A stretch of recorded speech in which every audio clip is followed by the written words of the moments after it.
তৃতীয় বৰ্গৰ এডিআৰই পৰীক্ষা সমাপ্ত হ'ল এতিয়া মই এটা নতুন কথা ক'ব খুজিছো 27 তাৰিখে সেৱাক আপোনালোকে আবেদন কৰিব পাৰিব মাত্ৰ 50 টকা দি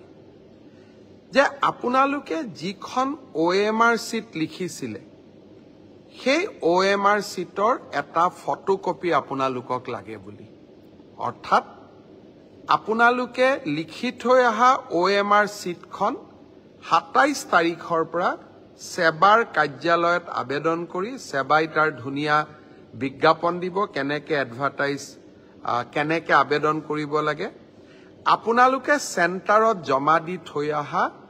OMR শীটটো এইবাৰ আপোনালোকে 50 টকা জমা দি সেৱাৰ পৰা লৈ আহিব পাৰিব ফটোকপিৰ খৰচ 50 টকা ঘৰত লৈ আহি OMR শীটটো এইবাৰ আপোনালোকে পৰীক্ষা কৰিব পাৰিব যে মই শুদ্ধ উত্তৰ দি আহিলো নে নাই শুদ্ধ উত্তৰটো কি 28 তাৰিখে আমি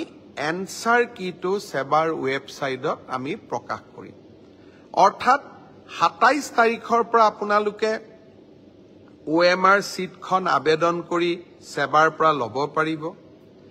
28 তাৰিখে সেৱাৰ ওয়েবসাইটত এনসাৰ কি প্ৰত্যেকটো প্ৰশ্নৰ উত্তৰ কি হোৱা উচিত তাকো আপোনালোকে চাব পাৰিব অৰ্থাৎ